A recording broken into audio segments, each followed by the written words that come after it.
Hello and welcome to Film Creed, the source for cinematographers. And today we are talking about a very important camera that just got announced, the GH5S.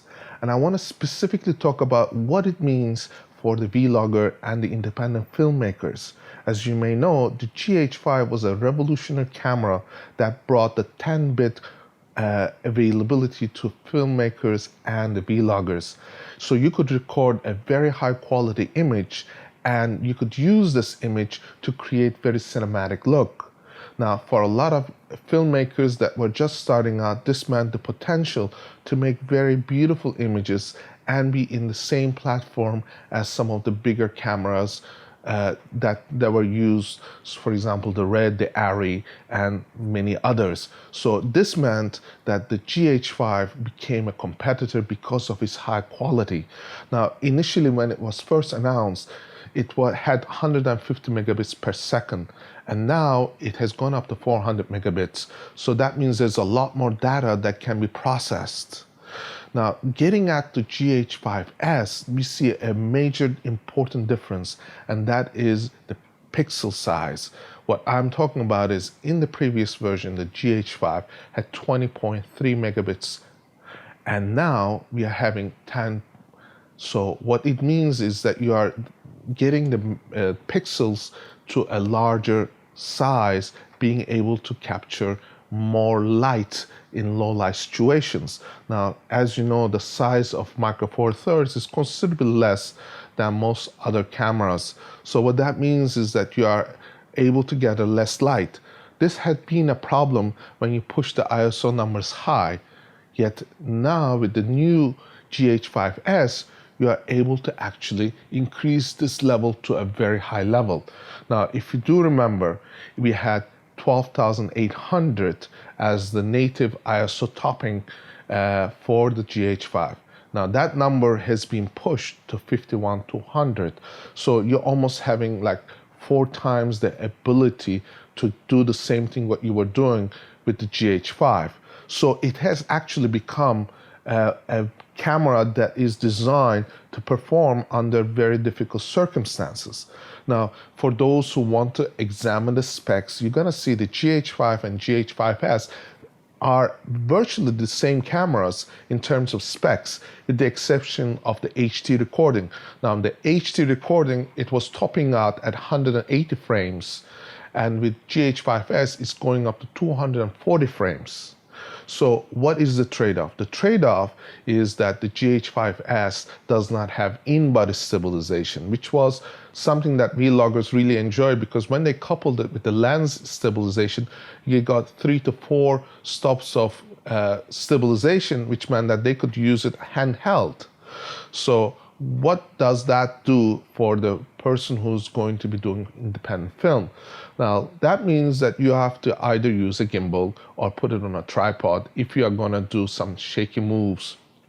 I personally don't think that should be of concern, because if you got in-body stabilization, you were going to put this camera on a gimbal anyway. So this way, if you're going to be moving around and following a subject, you're going to be pretty much going to achieve a beautiful, unshaken image, regardless of whether you're going to use GH5 or GH5S. What the advantages is, you're going to be able to get a lot more from the darker areas and the shadows. That means that if you are going to push in post, you're going to get the ability to capture images that is going to be less fixed pattern noises, and you're going to get a cleaner image, especially when you are going to do the post LUTs. You're going to put the LUTs on, and you're going to see that the difference is considerably more, especially when you go above the 3200 level. And when you look at those images, you're going to find out that it makes a world of difference if you're going to shoot in low light situations. This is the reason I would recommend the GH5S as an independent filmmaker camera. Beyond that, if you look at the specs, you're also going to see that you're sacrificing that you're not going to have the 6K. You're going to have the 4K photos, which is not something that is that much of a concern for a filmmaker. What is important though is that you're going to have variable aspects ratio. You have 16:9, you have 17:9, 4:3, and 3:2. What that means is the anamorphics is still going to work, which is going to give you the ability to adjust it. And that's something that is very beautiful, because when you put an anamorphic lens on a GH5S body, that is going to give you a very cinematic look because of the way that anamorphic lenses operate.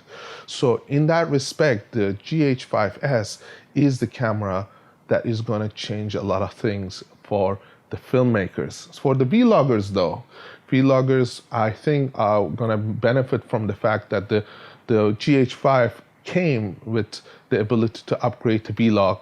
Now the GH5S already has the vlog in it. Plus the GH5S has the HDR thing, which is going to change that, because a lot of people have been looking for getting more out of the shadows, getting more out of the highlights. So this is a way of being able to capture this. Now the Red used to have this for a long period of time, which allowed you to get more out of the shadows and the highlights to create a more pleasing image. Now GH5S is going to also provide that kind of a dynamic range for some filmmakers. Now what is important though is going with the vlog. Vlog is the key factor here, because vlog has set the benchmark for a lot of shooters, knowing that they can apply LUTs and get a better image than what they used to with their, for example, GH3s and GH4s before they upgraded to LUT.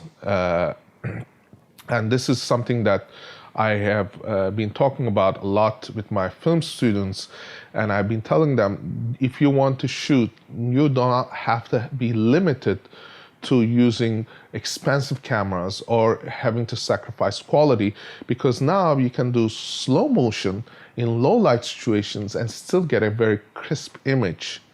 Now, for those who are considering to purchase this camera, you may be considering to look at, let's say, the Sony a7S Mark II or other cameras. What you will find out is the megabits per second. Now, if you look at it, 100 to 150 megabits per second is not going to really cut it if you're going to do independent film, because you want to have the ability to manipulate the image, and that ability to manipulate image in post-production is going to give you the ability to create that cinematic look.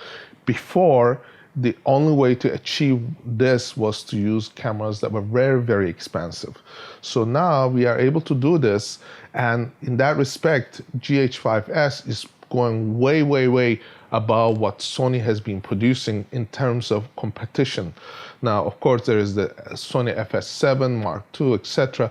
But what we are seeing is this new generation of cameras that is going to change the game for many of the filmmakers. Now, mind you, it's something important to mention. You do know that the Sony a7R Mark III came out, so it won't be too long before Sony announces the a7S Mark III, which will probably have a higher megabits per second. Personally, I do like the GH5's look and the ability to manipulate in the post. So if you are to invest in the GH5S, that is one thing that will be a worthwhile investment. For what it is at $2,500, you are making a very good investment. Now, if you do buy the GH5S, do remember to get some of your lenses with in-body stabilization built into the lens body, because this is going to change the way you kind of capture images, because then you are able to use it when you are following a subject from point A to point B. You're not having to worry about the lens and the camera body not having any stabilization at all. So I hope this has been an informative and helpful review, and I will be providing you with more updates on this camera. Thank you for watching.